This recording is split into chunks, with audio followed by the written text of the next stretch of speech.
Oh, hello.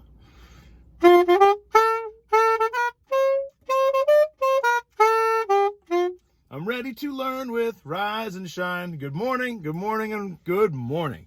And welcome back to Rise and Shine Electric. As some of you may know, if you've been watching this week, I'm on a quest, an adventure. Find my old band teacher. I sent him an email, and he sent one back. And he said, Mr. Nogar, sure, I'll come and visit you on the show. Now let's see if he really shows up. And hopefully he's got some nice things to say about me. I wonder what he remembers. I hope he doesn't remember too much. On to the question of the day. Yesterday, we asked the question, where did Teacher Appreciation Week come from anyway? Who invented it? I was curious. I did some internet research, and this is what I discovered. In 1953, there were some teachers in Wisconsin or Arkansas. It's not clear which state really started. They wrote some letters to the First Lady of the United States. At the time, that was Eleanor Roosevelt. She then took this idea to Congress, and eventually it became nationally recognized. When did that happen? That happened on March 7th, 1984. And it started out just as one day, and then gradually it turned into a whole week. A week of celebration around teachers and appreciating all the work they do. And this week is extra special because... Parents, you've been teaching a lot too. So once again, totally appreciate you. Thank you. Keep up the good work. Rise and Shine Electric. Getting ready to learn. It starts with a question. You got to check in. What can I do today to get me ready to learn? Today, I feel like sitting down. Maybe doing something with a pencil or a pen. A game. Yeah, an old game. I've been thinking a lot about indoor recess. And I remember a game I used to play with the first and second graders. It was like dots and lines. Do you remember that game? Let me show you. All right, welcome back. We're going to do some dots and lines. If you have a piece of paper and a pen or a pencil or something to write with, you're going to just make dots. Now, I think I made 10 dots. 1, 2, 3, 4, 5, 6, 7, 8, 9, 10 straight up.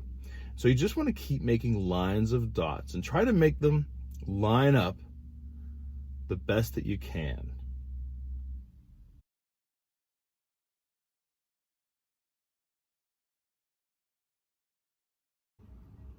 So I finished my grid. So now you draw a line and connect two dots. And then since I didn't have anybody to play with, I just played against myself. And it was like the right hand versus the left hand. This is my left hand. This is my right hand. And so I'm drawing and connecting lines. So this can go on for a while, but eventually somebody is going to make a mistake and create a square. That square, you get a point for that. So I put Nogar N1 because it's my left hand. And then let's see, my right hand is going to win one. And so I'm going to just call it number 2. There we go. And so the game keeps going on and on until you fill in all of the squares, and then you count up to see who has the most, and that is the winner. I do know the first graders, when we have indoor recess, we make these and we really like to play them. And if you don't have any pencil or paper available, guess what? I found it on the computer. Hold on, let's check that out. Here we are at Game Table. You're going to enter in www.gametable.org in your address bar. And I will say there's more than just dots and lines on this website, although we're just going to look at dots and lines today. Scroll down, and there you see it. Tabletop dots and lines, dots and boxes. So here it is. You get to play the game. Click on Play Game. And you get to choose how size and how much difficulty you want. I just kept it the way the computer had it set, and I am going to play the computer. Now, I did notice when I was playing, the computer plays by a little bit of different rules. If you complete a box with a computer game, you get to go again. So towards the end of this game, I really got in trouble. The computer definitely beat me pretty good. So here we are playing. I'm red.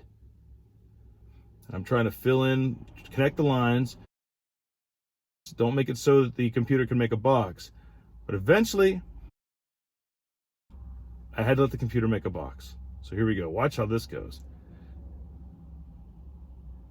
Connecting. I got one. The computer got one. And then the computer gets another one. And I get to go. And I think this is about right here where the computer starts to really, really win.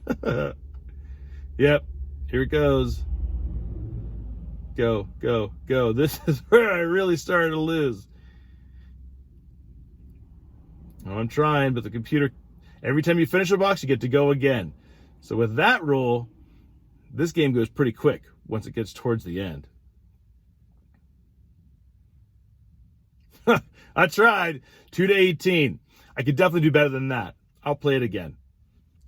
I know. You can play it on the computer, or you can make your very own if you wish. One last update today before we look outside my window. Power Pens update. Here it is. Jake the puppy. I got really good news.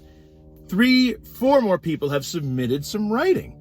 So that means Jake is that much closer to getting a week of food from East End Community School and the students of East End. Remember, every time you write something and send it in, we will donate $1 to Jake. Way to go, Animal Refuge League of Portland, taking care of the animals. Way to go, East End students. Community service rocks. Let me share some of these examples. We've got the Millionaire House, a great story about mansions and how much they cost. And a second sample is all about birds, in particular cardinals, a really good spring topic.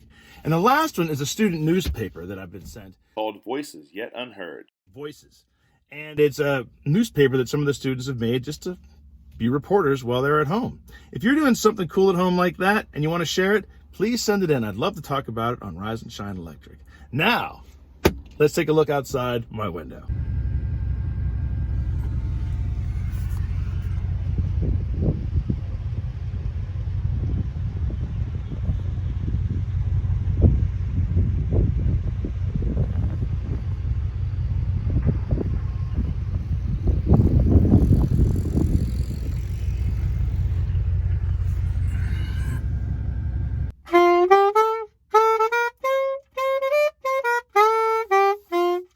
That's all I have today. It's Mr. Nogar saying, keep up the great work, keep doing your schoolwork, get some exercise, and I'll see you tomorrow on the Weekend Review and another edition of No Way.